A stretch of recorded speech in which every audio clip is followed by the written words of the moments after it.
আসসালামু আলাইকুম। আপনারা সবাই জানেন যে আমরা কুমিল্লার নোয়াখালী হয়ে এখন ফেনীতে আছি, ফেনীতে অবস্থান করছি। ফেনীর যদি আমি অবস্থা বলি যে এই একটি জায়গা আছে যেখানে উঁচু জায়গা এবং এখানে তারা কোনো মতে রান্না করার একটা ব্যবস্থা করেছেন। এছাড়া বাকি যতগুলি জায়গা আছে সব জায়গা পানির নিচে। এখান মানে আমরা যতদূর এই যে দেখুন আমি এতটুকু পর্যন্ত ভিজা ছিলাম, বুক পর্যন্ত মাথা পর্যন্ত পানি উঠে গেছে। মানুষজন এখানে খুবই খারাপ অবস্থা। তারপরেও আমরা চেষ্টা করছি, আমাদের যে টিম সুনামগঞ্জ, আমরা এখানে এসে কাজ করার চেষ্টা করছি। এখন আমাদের যখন চাল ডাল আসবে তখন আমরা অন্য কাজ করব, কিন্তু এখন আমরা যেটা দায়িত্ব নিয়েছি এখানে আমরা বেস ক্যাম্প হিসেবে নিব।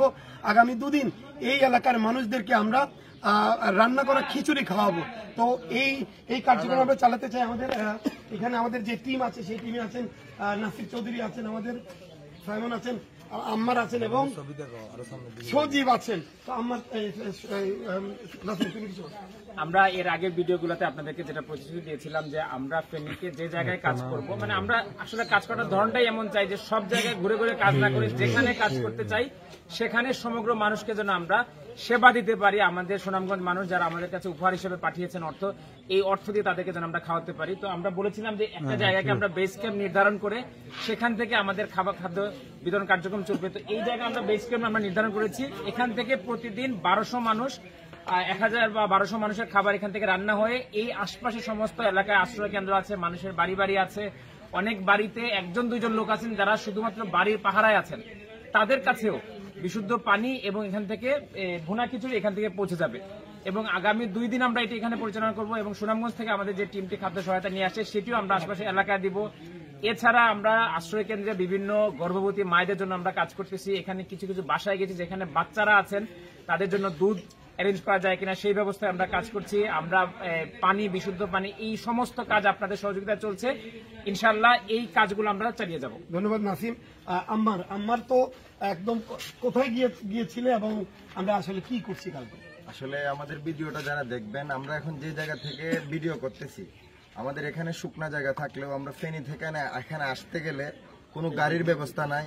এই বুক পর্যন্ত পানি, প্রায় 2 থেকে 3 ঘন্টা সময় হেঁটে তারপরও আসা সম্ভব না।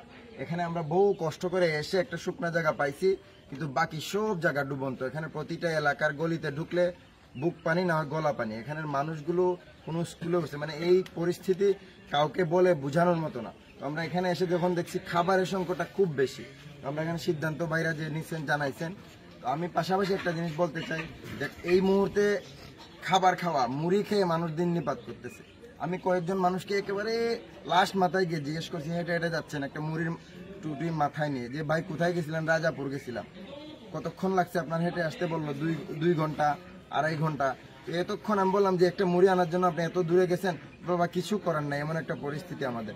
উনি তো যাইতে পারছে, আরো 10 ঘরের মানুষ যাইতেও পারতেছে না। তো এখানে আমরা খাবারের ব্যবস্থা করাটা সবচাইতে ভালো আর সময় উপযোগী একটা সিদ্ধান্ত।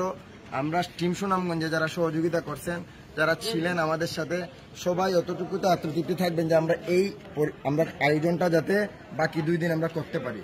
আর পাশাপাশি আমাদের সাথে যারা ইমাম মসজিদ পরিষদ, আমাদের পূজা মণ্ডপে